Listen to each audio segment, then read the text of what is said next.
So guys, welcome to Mayo explanation. हमारी आज की कहानी एक मैंडी नाम की लड़की से शुरू होती है। मैंडी एक जवान लड़की थी, लेकिन वो अपनी लंबी नाक से बहुत ज़्यादा परेशान थी और उसकी नाक बचपन से ही ऐसी थी और जो कि उसे बिल्कुल नहीं पसंद थी। आज वो तैयार होकर एक क्लब में आती है जहाँ पर उसके ऑफिस के साथी उसका इंतज़ार कर रहे थे। ऑफिस वालों ने आज क्लब में एक पार्टी रखी थी जिस पार्टी में सभी का आना लाजमी था। अब क्लब में आते ही मैंडी को एक ड्रिंक दी जाती है, पर नाक के लंबे होने की वजह से उसका ड्रिंक पीना मुश्किल था।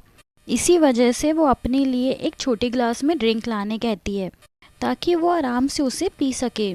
बट यहाँ पर क्लब वाले उसका मजाक उड़ाते हैं और उसे बड़े ग्लास में ही पीने के लिए बोलते हैं। अब जैसे ही मैंडी ड्रिंक पीने लगती है तो एक कैट नाम की लड़की जानबूझकर उससे टकराती है।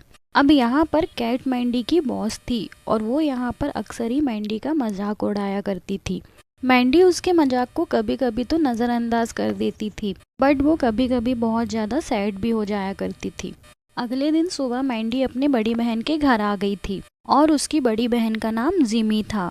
वो जब भी उदास होती थी तो वो जिमी के घर आ जाती थी। उसको उदास देखकर जिमी समझाती है कि तुम खूबसूरत हो और अगर तुम अपनी नाक का इलाज करवाना चाहती हो तो मैं एक सर्जन को जानती हूँ। बट मैंडी उसकी बात पर ध्यान नहीं देती क्योंकि वो प्लास्टिक सर्जरी करवाने से डरती थी। अब हमें मैंडी का ऑफिस दिखाया जाता है जहाँ वो अपने बॉस के सामने खड़ी थी। कैट पहले उसका जमकर मजाक उड़ाती है और फिर उससे कॉफ़ी लाने को कहती है। वैसे ही ऑफिस में जितने लोग काम करते थे वो सभी मैंडी का मजाक उड़ाया करते थे। वो कॉफ़ी बनाकर कैट के पास वापस जाती है और कैट उसका फिर से मजाक उड़ाती है। और इस ऑफिस में एक स्टीव नाम का लड़का भी काम करता था और वो कहीं ना कहीं मन ही मन मैंडी को लाइक करता था। अब पूरा दिन ऑफिस में काम करने के बाद रात को वो अपने घर लौट आती थी। यहाँ पर उसके साथ एक और औरत रहती थी और जिसका नाम पैमला था और वो भी मौका मिलते ही उसकी नाक का मजाक उड़ाती थी। आज ऑफिस में सबने उसका मजाक उड़ाया था और घर आते ही पैमला ने भी उसको जलील कर दिया था। अब इन सभी लोगों से तंग आकर उसने डिसाइड किया था कि वो अपनी नाक की सर्जरी करवा लेगी। अब अगले ही दिन मैंडी जिमी के पास जाती है और उससे सर्जन का नाम पूछती है। जिमी उसको सस्ते सर्जन का नाम बताती है और वो सीधे उसी के पास पहुंच जाती है। इस प्लास्टिक सर्जन का नाम बिली था और वो बिना डिग्री वाला सर्जन था। बिली बहुत ही कम पैसे लेकर लोगों की सर्जरी करता था और वो मैंडी की नाक को देखकर उससे कहता है कि मैं तुम्हारी नाक बिल्कुल ही ठीक कर दूंगा और तुम आज रात ही मेरे पास आ जाना। अब उसकी बात सुनकर मैंडी बहुत ही ज्यादा खुश हो गई थी। अब घर आकर वो रात होने का इंतजार करती है और रात होते ही वो उसके पास पहुंच जाती है। वो भी जल्दी जल्दी सर्जरी की तैयारी शुरू कर देता है। हालांकि बिली के काम करने का तरीका थोड़ा अलग था, पर आज तक उसकी कोई भी सर्जरी फेल नहीं हुई थी और वो अपनी दिलो जान से मैंडी की नाक की सर्जरी कर रहा था। लेकिन इन सब के दौरान दो बदमाश वहाँ पर आ जाते हैं। असल में बिली को नशा करने की आदत थी और इसी आदत की वजह से वो कई लोगों का कर्जदार हो चुका था। अब वो दोनों यहाँ पर उससे पैसे लेने आए थे और बिली उन्हें थोड़े ही पैसे देकर उनसे बोलता है कि मैं तुम्हारे सारे पैसे जल्दी लौटा दूंगा। बट उन बदमाशों को उस पर बिलीव नहीं था, इसलिए वो उसे सबक सिखाने का फैसला कर लेते हैं। अब उनमें से एक बदमाश पहले मैंडी का चेहरा देखता है और अपने पार्टनर से कहता है कि जब तक तुम बिल्ली को रगड़ो तब तक मैं इस लड़की की सर्जरी करता हूँ। असल में दोनों बदमाश बिल्ली को सबक सिखाना चाहते थे ताकि वो समय पर उनके पैसे लौटा सके। वो उसको बताना चाहते थे कि अगर तुमने हमारे पैसे नहीं लौटाए तो हम तुम्हारा और तुम्हारे काम का सत्यानाश कर देंगे। अब उनके जाने के बाद किसी तरह बिली खुद को संभालता है और फिर वो मैंडी को जाके देखता है, पर उसका हाल देखकर वो बहुत ज़्यादा डर जाता है और उसे लगता है कि मैंडी की जान खतरे में है और यहाँ पर सभी लोग उसी पर शक करेंगे, इसलिए वो जल्दी जल्दी अपना सारा सामान उठाकर भाग जाता है। अब अगले दिन भी मैंडी वहीं पड़ी रहती है और ये उसका बदनसीब था कि उसकी सर्जरी के टाइम पर बदमाश आ गए। थोड़ी देर बाद उसको होश आता है और होश में आने के बाद वो बार बार बिली को बुलाती है, लेकिन बिली बहुत पहले ही वहाँ से जा चुका था। अब बिली को वो ढूंढते ढूंढते जैसे ही उसकी नज़र उसके चेहरे पर पड़ती है तो वो उसकी कट्टी नाक देखकर उसके होश उड़ जाते हैं। वो तो यहाँ पर अपनी नाक ठीक करवाने आई थी, पर यहाँ पर उसके साथ कुछ और ही हो गया था। अब वो अपनी नाक पर पट्टी बांधकर किसी तरह अपने घर जाती है और वहाँ पर उसको उसकी दोस्त पैमला मिलती है और वो उससे मदद मांगती है, पर हेल्प करने की जगह पैमला उससे वहाँ से जाने के लिए बोल देती है। क्योंकि वो उसका चेहरा देखना तक नहीं चाहती थी। मैंडी उसे समझाने की कोशिश करती है कि मुझे बहुत ज़्यादा हेल्प की ज़रूरत है, लेकिन इस बार पैमला उसके चेहरे पर प्लेट फेंक कर मार देती है। अब इस बार मैंडी का दिमाग भी घूम जाता है और वो उसे चाकू उठाकर मार देती है। अब पैमला की मौत के बाद वो सीधा अपने बहन के घर आती है और मैंडी को बिल्कुल भी नहीं पता था कि उसकी नाक 2 बदमाशों ने काटी है और उसे ये लग रहा था कि उसकी बहन जिमी और सर्जन दोनों मिले हुए थे और उन दोनों ने जानबूझकर उसकी नाक काटी है। जिमी के घर आकर वो पहले जिमी का चेहरा बिगाड़ती है और फिर उसे वो जान से मार देती है।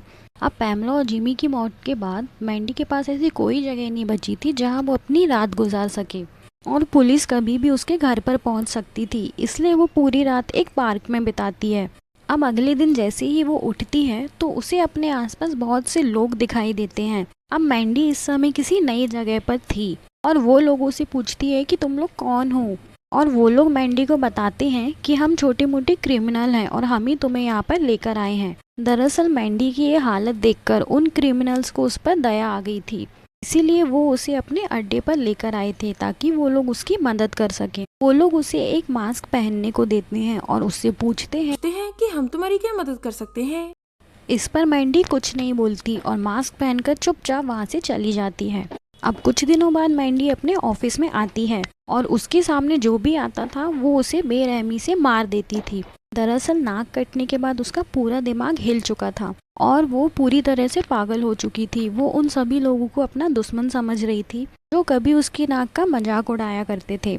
मैंडी का मानना ये था कि अगर वो लोग उसकी नाक का मजाक नहीं उड़ाते तो वो कभी बिल्ली के पास नहीं जाती और ना ही उसकी नाक काटी जाती। अब यहाँ पर सबको मारने के बाद वो सीधा उस क्लब में जाती है जहाँ पर सभी उसकी नाक का मजाक उड़ाया करते थे। यहाँ आकर भी वो लोगों को तड़पा तड़पा के मारती है जो कभी उसकी नाक का मजाक उड़ाया करते थे और उसे जलील किया करते थे। अब इसके बाद वो शहर के लोगों को भी मारने लग जाती है और उसने पूरे शहर के लोगों को अपना दुश्मन समझ लिया था और उसका मानना ये था कि इस शहर के लोग सिर्फ खूबसूरत लोगों की ही कद्र करते हैं। अगर किसी के पास खूबसूरती नहीं तो ये लोग उसकी बिल्कुल कद्र नहीं करते।